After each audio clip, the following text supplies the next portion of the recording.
Olá, seja bem-vinda, seja bem-vindo ao Mente Aberta Audiobooks. Na nossa leitura inclusiva de hoje, leremos o capítulo 3 do livro O Caibalion pelos três iniciados. Mas antes de começarmos, peço que se inscreva no nosso canal e ative o sininho para receber nossas notificações. Vamos a isso!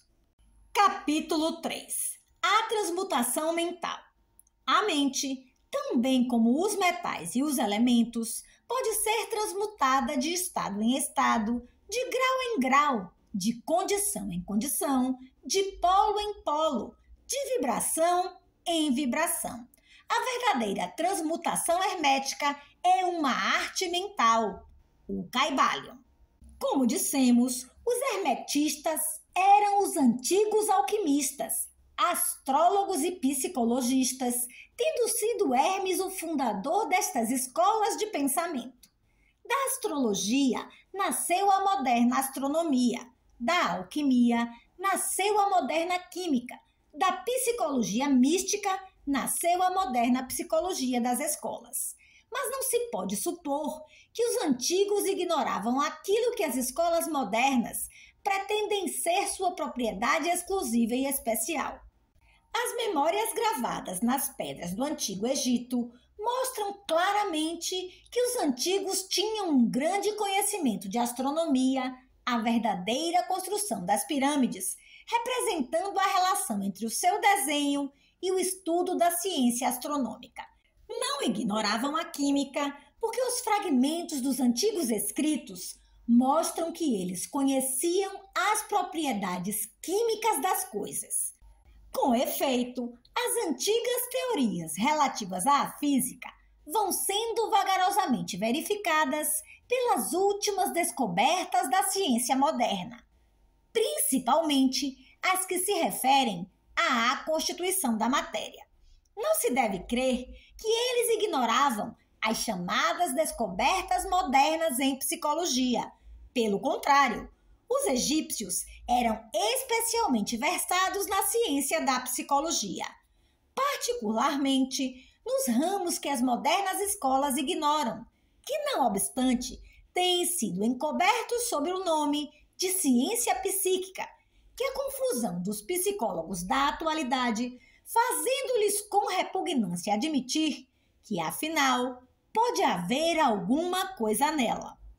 A verdade é que, sob a química material, a astronomia e a psicologia, que é a psicologia na sua fase de ação do pensamento, os antigos possuíam um conhecimento da astronomia transcendente, chamada astrologia, da química transcendente, chamada alquimia, da psicologia transcendente, chamada psicologia mística. Possuíam o conhecimento interno como o conhecimento externo, sendo o último o único possuído pelos cientistas modernos.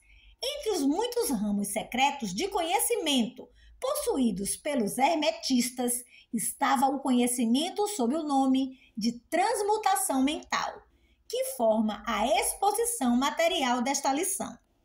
Transmutação é um termo usualmente empregado para designar a antiga arte da transmutação dos metais, particularmente dos metais impuros em ouro. A palavra transmutar significa mudar de uma natureza, forma ou substância em outra. Transformar, Webster. E da mesma forma, transmutação mental significa a arte de transformar e de mudar os estados, as formas e as condições mentais em outras.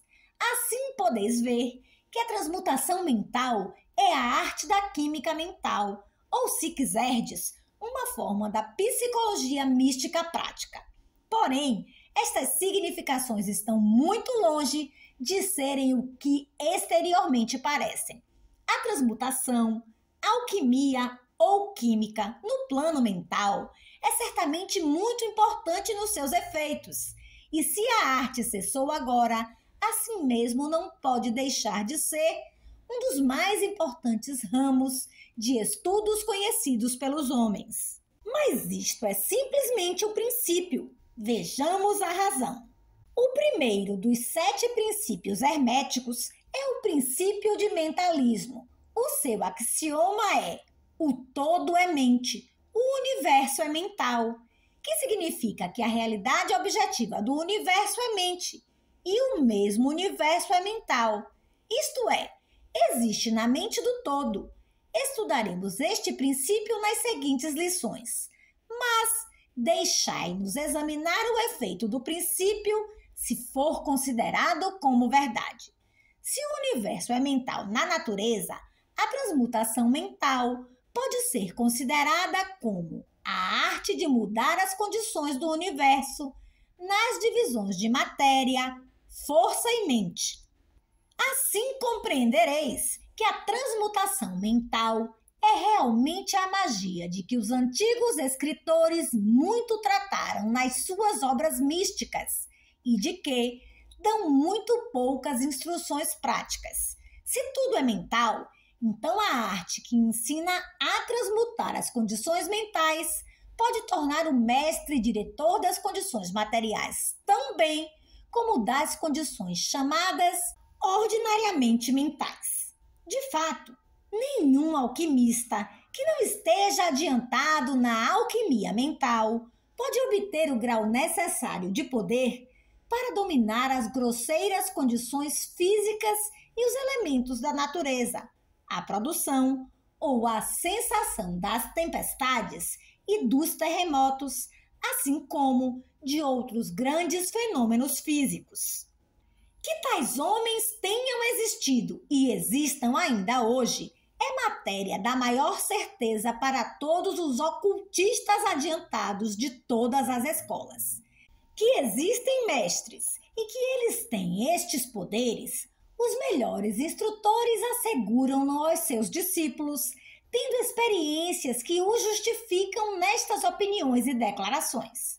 Estes mestres não exibem em público os seus poderes, mas procuram o afastamento do tumulto dos homens com o fim de abrir melhor o seu caminho na senda do conhecimento.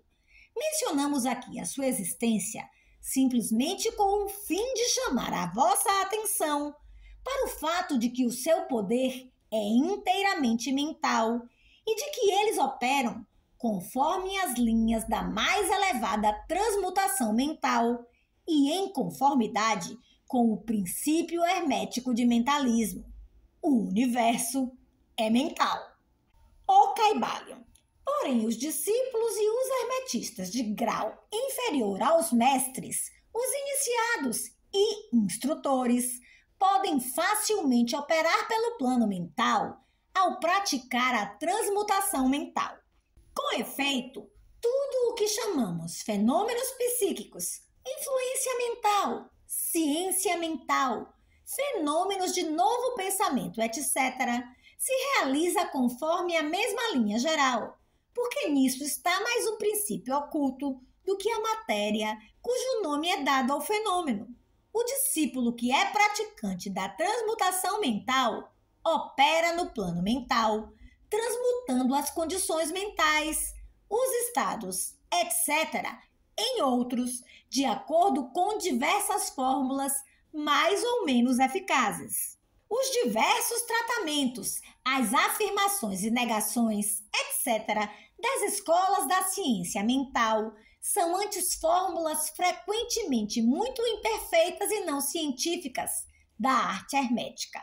A maioria dos praticantes modernos são muito ignorantes em comparação com os antigos mestres, pois eles carecem do conhecimento fundamental sobre que é baseada a operação.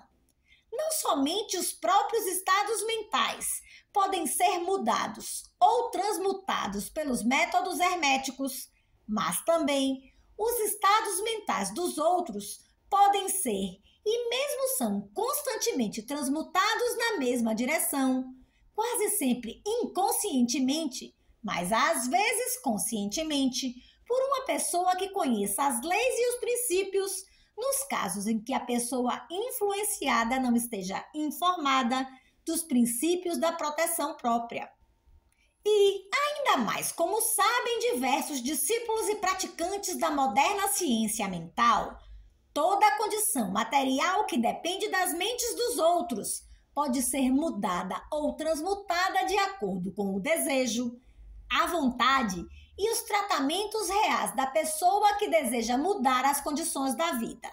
Na atualidade, o público está informado geralmente destas coisas, que não julgamos necessário mencioná-las por extenso, porque o nosso propósito a este respeito é simplesmente mostrar a arte e o princípio hermético de polaridade.